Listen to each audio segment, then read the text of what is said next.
बिस्मिल्लाहिर्रहमानिर्रहीम। अस्सलाम वालेकुम। मैं हूं शमशेर अली। आप देख रहे हैं मेरा यूट्यूब चैनल।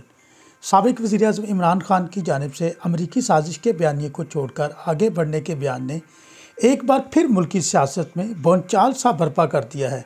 और अखबारात हों या टीवी, पार्लियामेंट हो या फिर खुद इमरान खान और डॉन अखबार समेत पाकिस्तानी मीडिया को ताना दिया कि वो अंग्रेज़ी में दिए हुए इंटरव्यू को ना समझ पाए। तनकीद की आवाज़ें इतनी बुलंद हुईं कि ख़ुद इमरान खान को पीर को वाज़ह करना पड़ा कि इनका ताज़ा बयान गलत समझा गया है। गुज़श्ता दिनों बरतानवी जरीदे के फाइनेंशियल टाइम्स को इंटरव्यू देते हुए इमरान खान ने कहा था कि वो अब अपनी हुकूमत की बरतरफी के मामले पर अमेरिका को इल्ज़ाम नहीं देते। जब इनसे मुबैना साजिश के बारे में पूछा गया तो इनका कहना था कि जहाँ तक मेरा ताल्लुक़ है ये बात ख़त्म है, अब ये मैं पीछे छोड़कर आ चुका हूँ। इमरान खान ने मज़ीद कहा कि वो अमेरिका से बावकार ताल्लुकात चाहते हैं, ताहम उन्होंने वाज़ह किया कि हमारे अमेरिका से आका और ग़ुलाम वाले ताल्लुकात रहे हैं।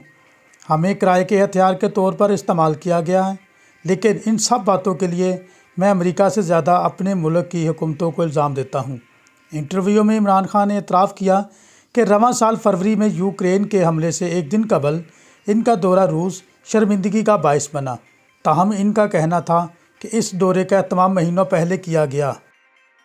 अप्रैल में जब अपोजिशन की कामयाब तहरीक अदम एतमाद के बाद इमरान खान की हुकूमत ख़त्म हुई तो इनका दावा था कि अमेरिका ने पाकिस्तान में मकामी हैंडलर्स के ज़रिए रजीम चेंज किया और एक इम्पोर्टेड हुकूमत कायम की।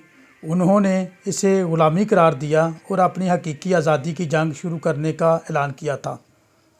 इमरान खान का दावा था कि इनको दौरा रूस की सज़ा दी गई थी और अमेरिकी सफारतकार डोनाल्ड लो ने बाकायदा धमकी देकर कहा था कि अगर इमरान खान की हुकूमत ख़त्म ना हुई तो इसके नताइज होंगे।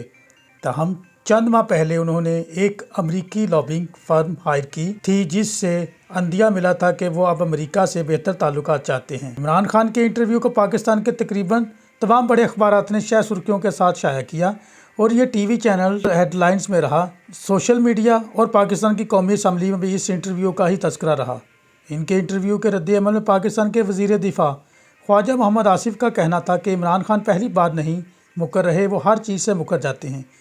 कौमी असम्बली में इजहार ख्याल करते हुए ख्वाजा मोहम्मद आसिफ ने कहा है कि इमरान खान ने फाइनेंशियल टाइम्स को इंटरव्यू देते हुए हकीकी आज़ादी और हकीकी जमहूरियत के बयानिए से एक और यू टर्न लिया है। वक्त आ गया है कि आइन और कानून के मुताबिक ये शख्स अपनी इस झूठ की कीमत अदा करे। अब इमरान खान चाहता है कि मुल्क के अंदर से और मुल्क के बाहर से कोई इसके सर पर हाथ रखे ताकि इसकी सियासी दुकानदारी चल सके। वज़ीर दिफा ने कहा कि 7-8 माह कबल जब इस ऐवान में अदम इत्माद की तहरीक कामयाब होने के बाद मखलूत हुकूमत कायम हुई, ये एक नए दौर का आगाज़ था। हमारी हुकूमत को कहा गया कि ये इम्पोर्टेड हुकूमत है और एक साइफर निकाल कर कहा गया कि इस हुकूमत के ताने बाने अमेरिका से मिलते हैं। कौम को बताया गया कि हम हकीकी आज़ादी की जंग लड़ रहे हैं। वफाकी वज़ीर बराए माहौलियाती तब्दीली सेनेटर शीरी रहमान ने इमरान खान को तनकीद का निशाना बनाते हुए कहा कि यू टर्न खान ने अपनी दोहरी सियासी तारीख का सबसे बड़ा यू टर्न ले लिया।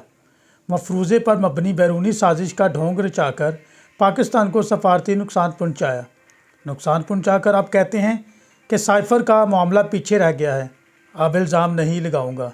वफाकी वज़ीर ने पूछा कि इमरान खान के झूठे बयानिए से मुल्क को जो सफारती नुकसान हुआ उसका ज़िम्मेदार कौन है। ऑडियो लीक में ज़ाहिर हो चुका है साइफर के मामले पर मन गढ़ंत और झूठा बयानिया बनाया गया। मन गढ़ंत और झूठा बयानिया बनाकर इस पर खेलने की भी मनसूबाबंदी की गई। अब कह रहे हैं कि ये माजी का मामला है। सेनेटर शीरी रहमान का मज़ीद कहना था कि जलसे जुलूसों में इसी बयानिए पर मुल्की इदारों के ख़िलाफ़ इल्ज़ाम लगाए और नफ़रत फैलाई। ये बयानिए की दौड़ में मुल्क के मफाद को भी पीछे छोड़ देते हैं। इमरान खान अब साइफर के मामले से दस्तबरदार होने की कोशिश ना करें। वफाकी वज़ीर इत्तलात मरियम औरंगज़ेब ने कहा कि अमरीकी साजिश का बयानिया पसे पुष्ट डालने से बात ख़त्म नहीं हो गई। इमरान खान को जवाब देना पड़ेगा। जिस बयानी पर पूरे मुल्क में इंतशार और झूठ फैलाया, जवाब दिए बगैर सिर्फ दस्तबरदारी काफ़ी नहीं।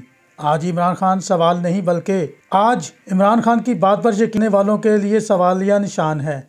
वफाकी वज़ीर का कहना था कि झूठे मुल्की खेल खेलने वाले फॉरेन फंड्स फितने की बात सुनने वालों के लिए सवालिया निशान हैं। अपने झूठ के लिए आइनी ओहदों से आइन शिकनी करवाई इमरान खान मुल्क को तहस नहस करके आज अमरीकी साजिश के बयानिए से दस्तबरदार हो गए हैं। इमरान खान ने अपने हामियों को पागल और भेड़ बकरियां समझ रखा है। पीर को मंडी बहाउद्दीन में लॉन्ग मार्च से वीडियो खिताब करते हुए इमरान खान ने अपने इंटरव्यू से पैदा होने वाले तनाज़े पर भी बात की। इमरान खान का कहना था कि मुझे हैरत है, यहाँ एक प्रोपोगंडा सेल बैठा है जो मेरे इंटरव्यू में से ऐसी चीज़ें चुनते हैं जो मेरे ख़िलाफ़ हों। प्रोपोगंडा सेल ने मेरे इंटरव्यू को सियाको सबाक से हट कर पेश किया। जिन 2 सहाफ़ियों को इंटरव्यू दिया उन्हें भी वजाहत करना पड़ी कि हमारी इंटरव्यू को गलत पेश किया गया। उन्होंने कहा कि हम दोस्ती सबसे करना चाहते हैं लेकिन ग़ुलामी किसी की नहीं करना चाहते। 26 साल से यही कह रहा हूँ, दोस्ती सबसे मगर ग़ुलामी किसी की नहीं करना चाहते। हम चीन, रूस, अमेरिका समेत हर ममालिक से अच्छे ताल्लुकात चाहते हैं। इमरान खान ने कहा कि इंडिया अगर कश्मीर का मसला हल करे तो हम इसके साथ भी दोस्ती करना चाहते हैं। मैं शुरू से यही कहता रहा हूँ। ऐसे उर्दू न्यूज़ की खबरों को देखने के लिए मेरे चैनल को सब्सक्राइब करें, मेरे वीडियो को लाइक कर दें, मेरे वीडियो को शेयर ज़रूर कर दिया करें और बेल आइकन को ज़रूर दबा दें ताकि आपको सबसे पहले मेरी खबर मिल सके। अल्लाह हाफिज़।